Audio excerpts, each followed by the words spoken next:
Hello, it's Perry Bennett. Today we are going to do an overview of and talk about an excellent map that was produced by the great artist and historian Mr. Wilbur Kurtz. This was a copy of this was received from the Atlanta Historical Society, and this map was made by Wilbur Kurtz. You'll note, 1956, signed by Wilbur Kurtz. It shows the original fortifications of Atlanta.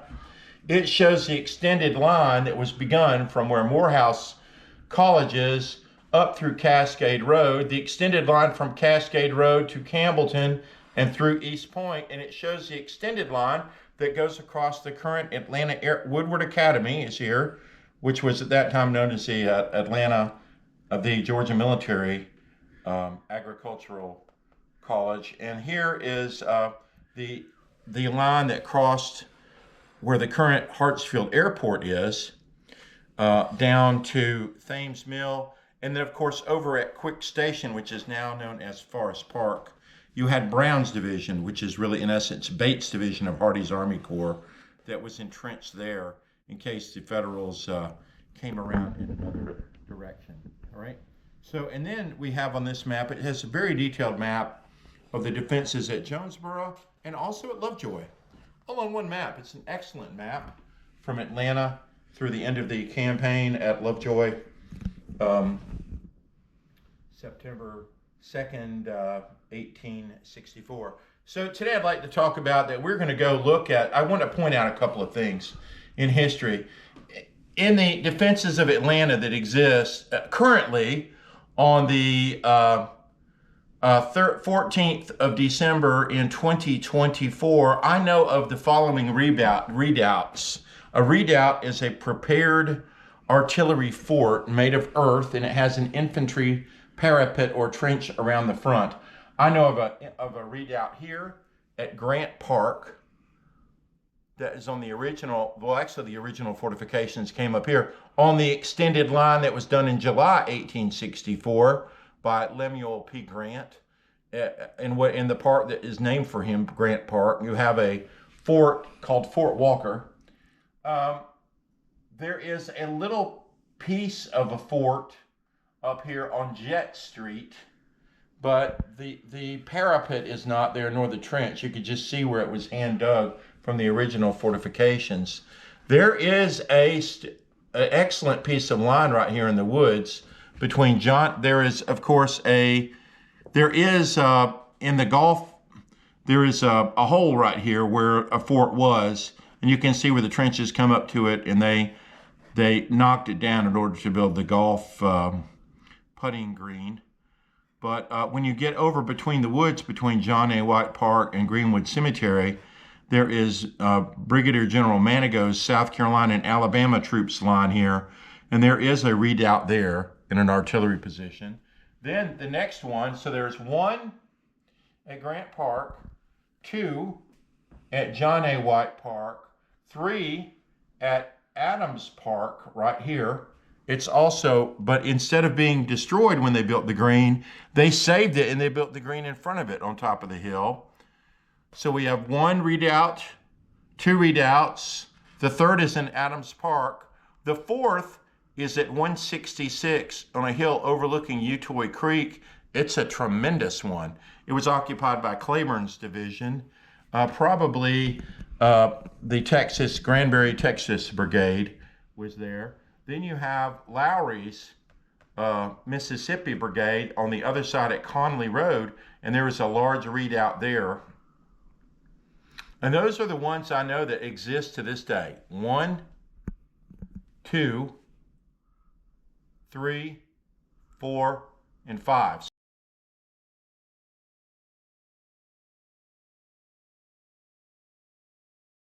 Hi, it's Perry Bennett. We're doing a site survey along the route that was occupied by General Bates' division after the Battle of Utoy Creek. They withdrew into what is now the Adams Park golf course, and a line of works had been prepared, and the alignment of Bates' division was on the left, touching Campbellton Road, was Tyler's Tennessee Brigade.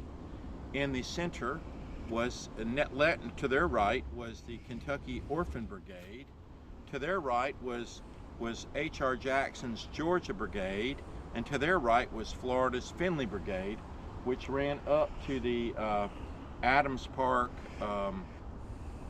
just to the edge of Adams Park, and above Adams Park was the Georgia Militia Brigade that arrived on 1 August 1864.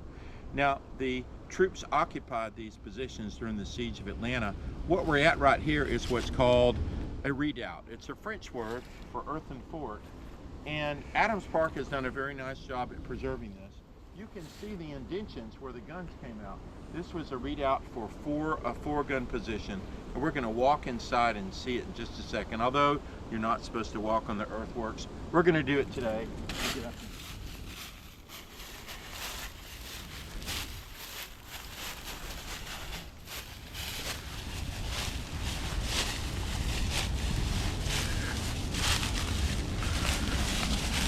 Now we're inside the earthworks. You can see the indentation where the guns would have been. There would have been 1, 2, 3, 4 guns right here.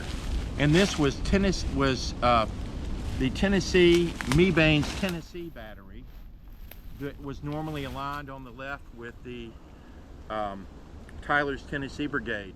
Now Mebane's Tennessee Brigade also had 2 other guns, and I believe that the 2 3-inch ordnance rifles were up on the next battery position that no longer exists, but it was up on the intersection of Wells Drive and Willis Mill Road, on the high ground there overlooking Campbellton. And that is where Haskell's division on the 10th of August 1864 made an attempt to cross South Utoy Creek at Campbellton Road at the bridge and to break through the Confederate line here. That attempt was unsuccessful.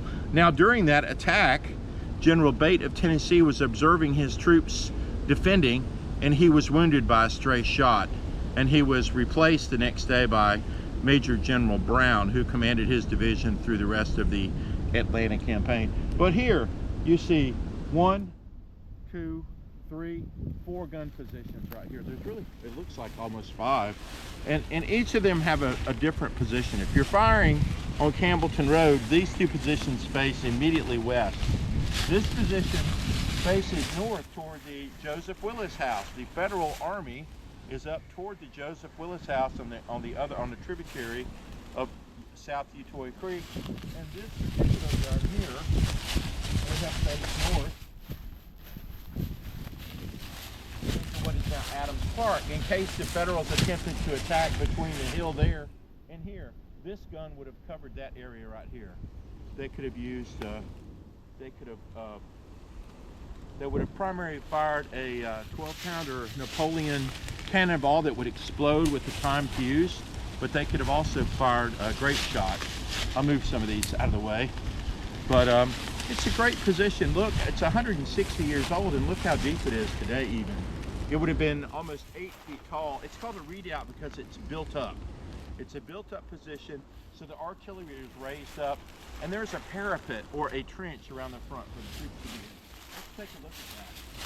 You can see the parapet here that remains on it. There is, I'll get down in it. But you can see the ditch along the front that the infantry used as a fort.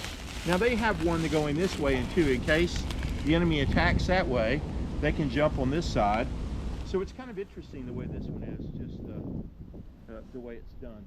But you can see the infantry parapet, and you can see the remainder of the trench line that heads toward that hill. Do you see that, Chad?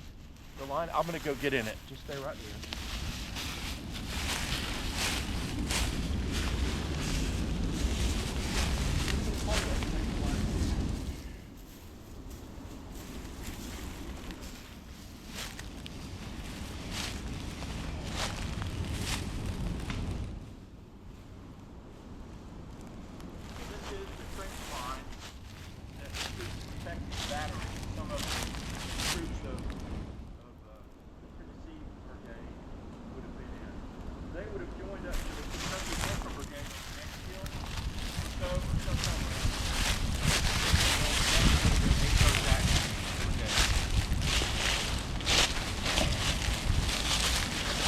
Now which way is East Point from here?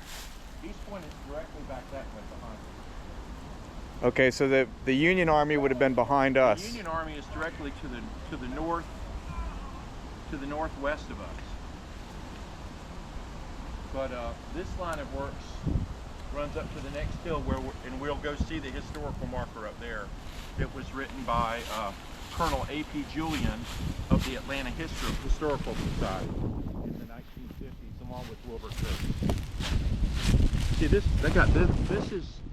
You see how this is pushed out front? This is unique. Normally it's a part of it, but you see the trench line still goes up the hill. You see they got the trench line, and they got the battery emplacement in front of it. You want to come and look at this too? I mean, this is why it's a redoubt. See how these guns have to get up?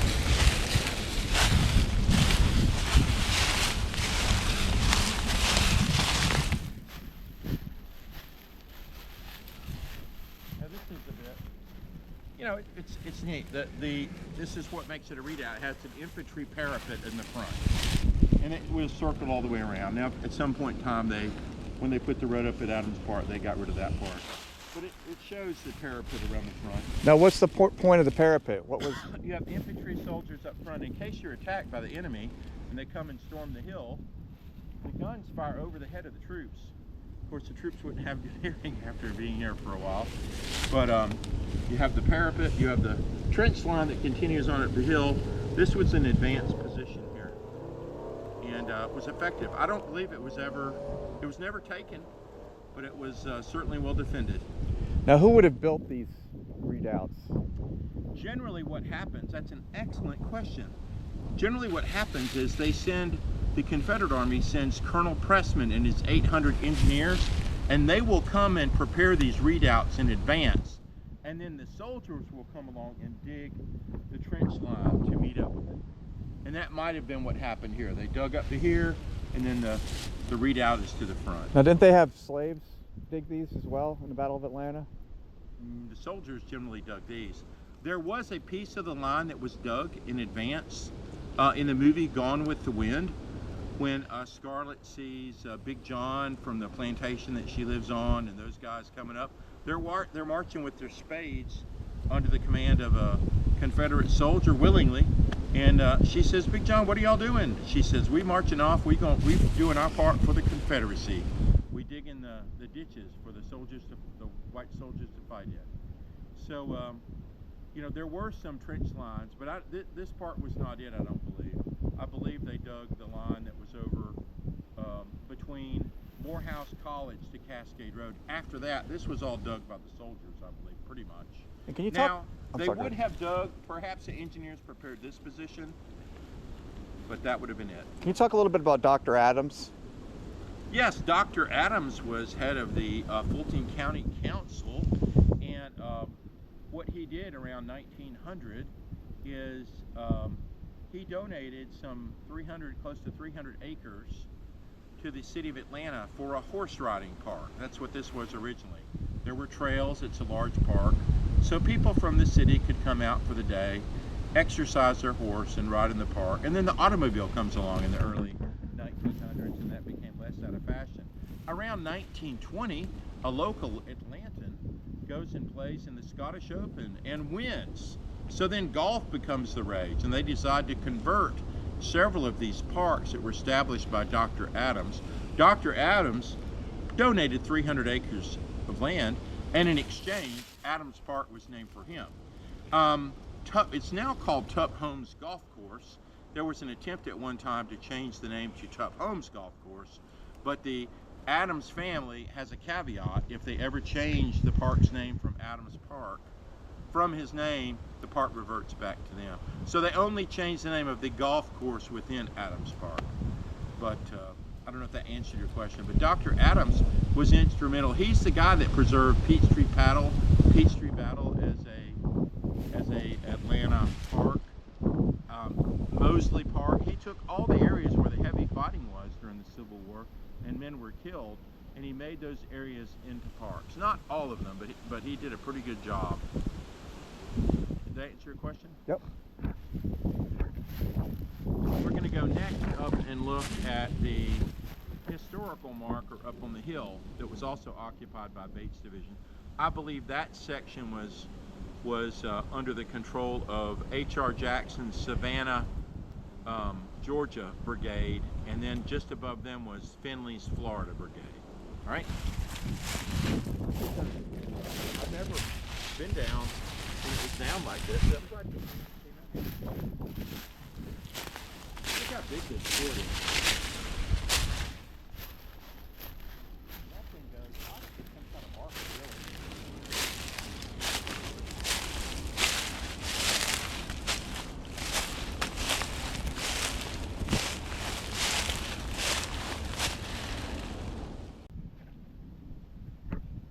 We're in Adams Park on the Tough Homes golf course, and immediately to our west, southwest of here, is a redoubt position prepared by the Confederate Engineers for Bates Division. I believe it was occupied by Me Baines, Tennessee Battery. We're seated up here. The Kentucky Orphan Brigade would have been to this point right here, and they would have had an artillery battery on this hilltop here. Next in line would have been the Georgia Brigade of H.R. Jackson, and then finally Finley's Florida Brigade up to Boulevard Lorraine, just outside the Adams Park territory. Now, if we walk to the top of the hill here, 1955, but Wilbur Kurtz on the committee, along with Colonel A.P. Julian, wrote a number of historical markers for the Civil War Centennial, and one of them was emplaced here. They call it the extended line, but it's really the position held by Bates Division. Let's stop because there's a golfer coming. Let's stop. Now, which way is Atlanta from here? Atlanta is north this way. East Point is back this way to the south. All right, here we are within Adams Park. We're on the significant hilltop. We're immediately to the northeast of the redoubt. Right now, we are facing northeast, and immediately to our front is, you can see the historical marker written by Colonel A.P. Julian with comments by Wilbur Kurtz for the Civil War Centennial. This calls it the Confederate entrenchments. It was actually held by Bates Division, and I believe that the Kentucky Orphan Brigade and H.R. Jackson's Georgia Brigade were on this hill about this time. A brigade front would have ended probably for Tyler's brigade over there, so this should be the Orphan Brigade and then the Georgia Brigade down on this side. On the other side of the creek on Delow would have been Finley's Florida Brigade up to Boulevard Lorraine. Now, if you look directly ahead, this was all farmland during the Civil War. You actually could see the only home on Willis Mill Road, the Joseph Willis House, in 1864. Directly to our front, the Federal forces were advancing toward East Point, the U.S. 23rd Corps initially, Cox's division with Haskell's division to our left, and they made an advance on Campbellton Road and made an attack along this front. This is immediately after what's traditionally known as the Battle of Utoy Creek, around 10 August 1864. So that to left we had Tyler's Tennessee Brigade, commanded by Thomas Benton Smith, the boy general, who was 22 years old. To their right was the Kentucky Orphan Brigade. To their right was H.R. Jackson's Georgia Brigade, with Georgia troops from Savannah and South Georgia. And then to their right was Finley's Florida Brigade. Now, why do I have a stick in my hand? I wanted to explain something to you. Because the Confederate troops here knew that there was a home up here, the artillerymen would place an aiming stick to the front, and they would not move their fire from the left or the right of that stick, and that kept them from firing directly at the Willis House, because they knew it was a family living there, and the troops avoided firing at friendly families. Okay, so that's a reason when I talk to some of the folks who excavate artifacts around, they ask, it's very strange that on one side of Willis Mill Road you find artillery fragments, but you find nothing around the Willis House. It's because the battery up here, they had aiming stakes, and they would not go to the left and the right. They had it set up so they would not fire toward the family home. Now, Now the Willis family home is interesting because it's one of the examples of homes. All the homes had them during the Civil War, but they had a bomb shelter that was documented by General Jacob D. Cox in his book, Atlanta, published by Scribner's in 1888. And that home is directly over there. Now we can't see it now because of the tree line, but because this was all farmed originally, during the war they could see as far as the Willis house. No, Jacob Cox was with Federal Army. Jacob Cox was the commander of the 3rd Division, 23rd Army Corps, United States volunteers, assigned under General Schofield, and they were involved at Utoy Creek. All right.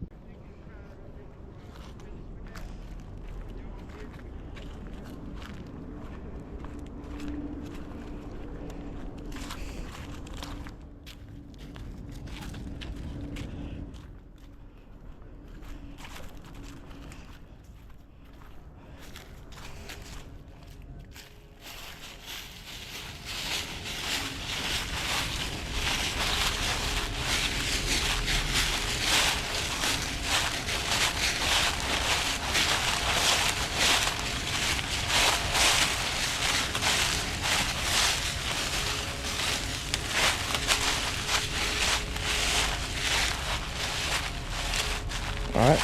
Here we are again on the Adams Park Golf Course, on the eastern slope of the hilltop with the main tee up here. And we have remainder. Adams Park has done a fine job. They have a remainder of a set of earthworks prepared to the defense of Atlanta that curve down the hill and they go up on the other side. I believe this particular section of works was held by H.R. Jackson's Georgia Brigade from Savannah, Georgia. And on the other side of Delow Drive, going up Boulevard Granada, would have been Finley's Florida Brigade.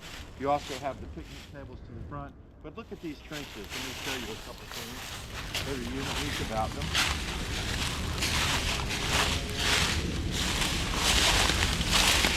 You'll notice that there's popping in the middle of this trench here. It's called a traverse. In case the enemy is firing artillery, you have these traverses that would block any cannonballs or rifle fire that might come from the flank, because again, you have an attack that's going on at Campbellton Road by Haskell's division, and if they started firing shells and they came down this way, this traverse would block anything. Now this trench curves around and goes down the hill, and it actually is about a quarter of a mile worth of trenches, and significant. Now they have this covering the creek at the bottom of the hill, and it sort of curves back, and the other unit's trenches would have been over here going straight up the hill. And so anyway, it's great that these are preserved and for 160 years and could still be used in today. You can see the berm of the trench on the front side as you go down the hill at an angle. And any questions? I believe these were held by H.R. Jackson's Georgia Brigade in Bates Division, commanded by General Brown at the time. And all right.